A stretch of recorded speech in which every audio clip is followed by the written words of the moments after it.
जमुना से भी पावन तेरा मेरा बंधन, तेरा प्रेम है फुलवारी और मेरा मन है आंगन।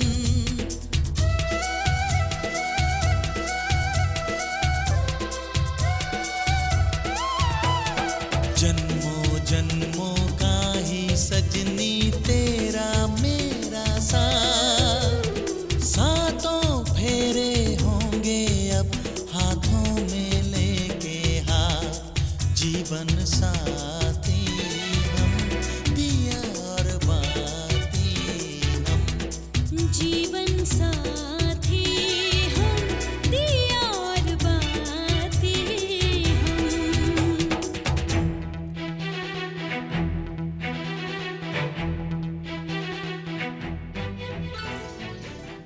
और इन 4 वेदों के ऊपर वेदी लगती है। और सबसे पहले कोई कह रहा था फेरे अंदर से होते हैं कि बाहर से होते हैं, एक बार सुन लीजिए, बाद में मत बोलना। देखिए फेरे सबसे पहले ये 4 वेद होते हैं, ये चारों स्तंभ जो है वेदी 4 वेदों पे बनती है और इन वेदों की 3 परिक्रमा होती हैं। उसके बाद वेदी का कार्य आरंभ होता है। फिर 4 फेरे अंदर से होते हैं, जिसमें 3 में लड़की आगे होती है, चौथे में लड़का आगे होता है।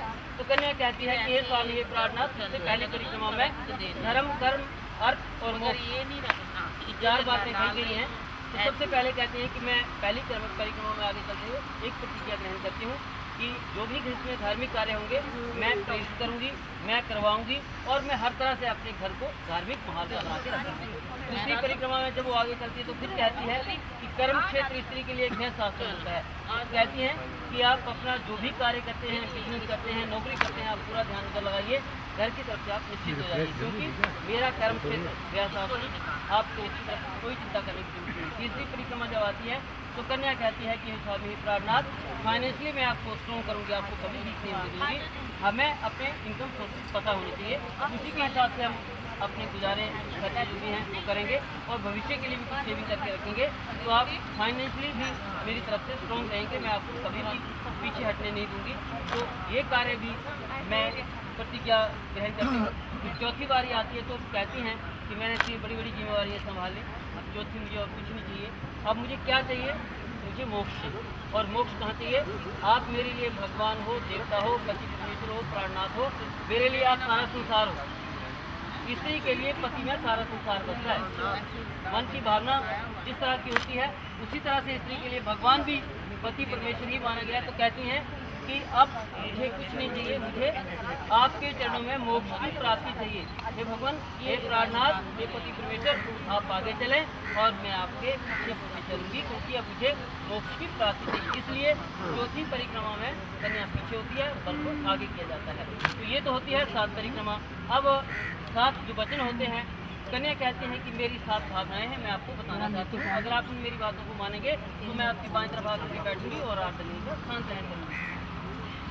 पर कहते हैं कि हे प्रिय, आप लक्ष्मी के रूप में और मैं नारायण के रूप में, हम 7 कदम गृह शास्त्र की ओर इस तरह बढ़ेंगे कि जब हम 7वां कदम अपने घर में रखें, एक दूसरे के प्रति अच्छी तरह से जान पहचान हो जाए और एक दूसरे की भावनाओं को समझ लें। तो जो 7 कदम गृह शास्त्र की ओर चलते हैं, 7 जो शर्तें होती हैं, क्या शर्तें होती हैं। सबसे पहले वर कहते हैं कि हे प्रिय, मैं तुम्हें विष्णु रूप होकर के और लक्ष्मी के रूप में तुम्हें अपने साथ रखे। पहला कदम गृह शास्त्र की कामना कि हमारे घर में अन्न धन की वृद्धि हो। तो कन्या कहती हैं कि हे स्वामी प्रार्थना, जब मैं आपके साथ नए स्थान में जाऊँगी तो सबसे परिचय करवाना, घर में कौन सी वस्तु कहाँ विराजमान होती है, इन बातों में के बारे में आप मुझे बताएंगे तो मुझे घर के कार्य करने में आसानी रहेगी और मैं हर प्रकार से पूरा करती रहूँगी। यही मेरी पहली शर्त जो है वो आपके सामने है। अब कन्या वर कहते हैं कि हे प्रिय, मैं तुम्हारी पहली बात को स्वीकार करता हूँ और दूसरा कदम कंधे से कंधा में आकर के गृह शास्त्र से उठाता हूँ। किस कामना को लेकर के देव जिस विष्णु सामने नहीं थी कि अगर हमारा शरीर तंदुरुस्त होता है तो हम हर कार्य को सक्षम करने में होते हैं, अगर हमारा शरीर ठीक नहीं हो तो हम किसी भी कार्य को करने में सक्षम नहीं। तो इसलिए बल की वृद्धि के लिए हम स्वस्थ रहें, इसके लिए हम आगे बढ़ते हैं। किसी को अबला समझा गया है, कमजोर समझा गया है, जबकि आज के समय में स्त्री पुरुष के बराबर हर जगह हर प्रकार से हिस्सेदारी है और हर प्रकार से हर कार्य को करने में सक्षम भी हैं, लेकिन फिर भी हमारा जो समाज है वो पुरुष प्रधान समाज है। पुरुष को जो मान्यता देता है स्त्री को नहीं देता।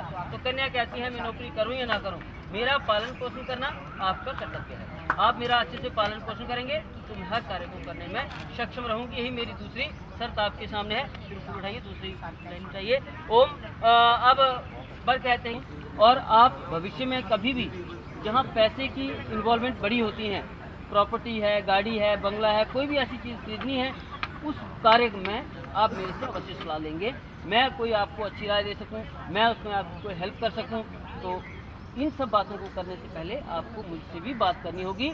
अगर मैं उसमें आपको अच्छी सलाह दे सकूं, अच्छी राय दे सकूं, तो हमारे घर का हमारा अपना कल्याण होगा। तो यही मेरी तीसरी शर्त जो है वो आपके सामने है। तीसरी शर्त स्वीकार है, तीसरी लाइन मिटाइए। ओम चत्वारी मय भवाय विष्णु सान, इनको बर कहते हैं क्योंकि हम सुख को प्राप्त करने के लिए संसार में आए, तो संसार के सुखों का सुख भोगने के लिए हम गृह शास्त्र में चौथा कदम आगे बढ़ाते हैं। तो कन्या कहती है कि हे स्वामी हे प्राणनाथ, मैं हमेशा सुख और दुख जिस प्रकार का भी समय होगा आपको पूर्ण रूप से सहयोग करती हुई आपकी खुशी के लिए, आपकी कामना के लिए हर प्रकार से कार्य करती रहूंगी और हमेशा आपको खुश देखना चाहूंगी और खुश रखने का प्रयत्न करूंगी। यही मेरी चौथी शर्त जो है वो आपके सामने है। फुल उठाई चौथी शर्त चाहिए। ओम पंचपश्चिमी विष्णु साने निबर कहते हैं कि प्रिय मैं पांचवा कदम गृहस्थ आश्रम की ओर बढ़ाता हूँ। हमें कभी कभार गौ माता की सेवा भी करनी चाहिए, तो उस तरफ भी रुझान होना चाहिए। कहीं जहाँ गौशाला होती है वहाँ उनके लिए जो भी अपनी तरफ से दान दे सकते हैं, इस प्रकार का कार्य भी कभी कभार करना चाहिए, क्योंकि गौ माता के लिए दिया हुआ दान जो है वो अच्छा होता है। तो इसलिए जब कभी मौका लगे या हम ऐसे स्थान पे गए हो जहाँ गौशाला हो या गौओं का स्थान हो, तो वहाँ भी जो भी धन अपनी सामर्थ्य के अनुसार दे सकते हैं वो अवश्य देना है उनकी सेवा के लिए। तो कन्या कहती है कि हे स्वामी हे प्राणनाथ, भवथा सुखमिशानी गौरे धनतमयी भक्ता भविष्यामी। पांचवें हे स्वामी हे प्राणनाथ, मैं हर रोज भगवती गौरी माँ का पूजन करते हुए माँ से प्रार्थना करूंगी कि आपकी लंबी आयु हो, और आपकी लंबी आयु के लिए और कामना के लिए हर रोज मैं माँ गौरी का पूजन करती रहूंगी। अब इस प्रकार से पांचवी शर्त स्वीकार है। पांचवी लाइन में चाहिए। ओम अब बर कहते हैं कि हे प्रिय मैं आपकी पांचवी शर्त को स्वीकार करता हूँ और छठा कदम हम दोनों गृहस्थ आश्रम की ओर आगे बढ़ाते हैं। किस कामना को लेकर के, जिस प्रकार हमारे भारतवर्ष में हर 2 महीने में ऋतु परिवर्तन होता है और हर ऋतु में हर मौसम का एक अपना अपना सुख होता है, हम उन सुखों का आनंद लेने के लिए संसार में हर प्रकार का कार्य जो है उसको पूरा करें। तो कन्या कहती है कि स्वामी प्राणनाथ, आज मेरे घर वाले आपके शुभ चिंतक बनकर के यहाँ बैठे हुए हैं। मेरे घर वालों ने कन्यादान का संकल्प किया, आपको बैठने के लिए आसन दिया, आपको मधु पर खिलाया और उसके बाद कन्यादान का संकल्प करके मेरा हाथ आपके हाथ में सौंप दिया। अब आप कभी भी ये नहीं कहना कि आपके घर वालों ने क्या दिया क्या नहीं दिया। इस प्रकार की बात करने से आपस में कलह और क्लेश पैदा होता है। तो कभी भी आप ऐसी कोई बात नहीं करेंगे जिससे कि मेरे माँ बाप को मुझे किसी प्रकार की ठेस लगे। इस बात का भविष्य में आप ध्यान रखेंगे और अगर कभी मुझसे कोई गलती हो जाए तो मुझे छोटा समझ करके क्षमा करना और मेरा मार्गदर्शन भी करना, क्योंकि आप मेरे लिए सर्वोपरि हो। इसलिए आप मुझे क्षमा भी करेंगे और मेरा मार्गदर्शन भी करेंगे ताकि वो गलती दोबारा ना हो और वो कार्य दोबारा से अच्छे से हो। तो मेरी छठी शर्त यही आपके सामने है। छठी शर्त स्वीकार है। छठी लाइन मिटाइए। ओम अब सके का नाम सिद्धार्थ है, इसी प्रकार से तुम्हारा भी नाम संसार में ऊंचा हो, माँ बाप का नाम रोशन हो। इस कामना को लेकर हम आगे बढ़ते हैं। तो कन्या कहती है कि हे स्वामी हे प्राणनाथ, आप भविष्य में जितने भी धार्मिक कार्य करेंगे मुझे अपने साथ अंचल कंठी बांध करके और बाईं तरफ बिठा करके हर कार्य को पूरा करेंगे। और आप जितने भी धार्मिक कार्य करेंगे उसका 50% हिस्सा फल जो है वो मुझे मिलेगा। आप जो पाप कार्य करेंगे 1% भी मेरा नहीं होगा। और दूसरे को कहते हैं कि जो मैं धर्म करूँगी आपको उसका कोई परसेंटेज नहीं मिलेगी, लेकिन मेरे पाप का 50% का हिस्सेदार आपको होना पड़ेगा। इस बात को सोच करके इनके मन में संकोच पैदा हो गया तो उसका स्पष्टीकरण देते हुए कहती हैं अब संकोच मत करिए, मैं कोई गलत कार्य नहीं करूँगी, कोई ऐसा कार्य नहीं करूँगी जिस पाप का मैं आपको भागीदार बनाऊँ। लेकिन घर में कार्य करते 5 बात आप है। सबसे पहले कहते हैं कि आपको पतिव्रत धर्म का आचरण करते हुए परिवार को सच्चा सुख देने वाली और मीठी वाणी बोलने वाली इन गुणों को अपने अंदर विराजमान करना होगा। दो चीज़ों का त्याग करना होगा। चीज़ को अपने साथ रखने से क्या फ़ायदा जो हमें बोझ लगे, इसलिए उन चीज़ों को यहीं छोड़ देना और साफ मन से सब चीज़ों को यहाँ छोड़ के अपने घर चलना, जिससे कि हमारे अंदर वो चीज़ कभी पैदा ही ना हो। कहते हैं क्रोध आलस्य विवर्जिता, इसी से हमको उन चीज़ों को छोड़ करके और घर में जा करके बड़ों का आदर सत्कार, आए हुए अतिथि का आदर सत्कार, घर में जो भी छोटे हों बच्चों की तरह उनको प्यार देते हुए, आशीर्वाद प्रदान करते हुए उनका ध्यान रखना। अगर आप इन मेरी बातों को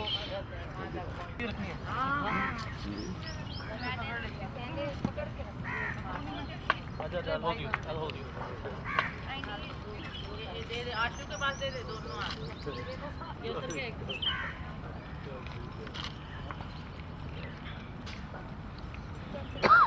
अब आमने सामने खड़े हो जाओ, एक दूसरे की तरफ देखते देखते आमने सामने खड़े हो जाओ। हाँ, आमने सामने बस गोल घूम जाओ।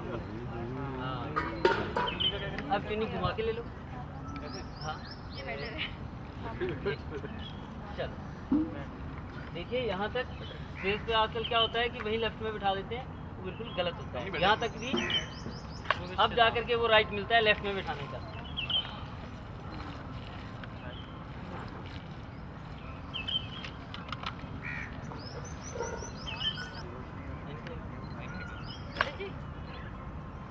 कचरा शुद्ध साइड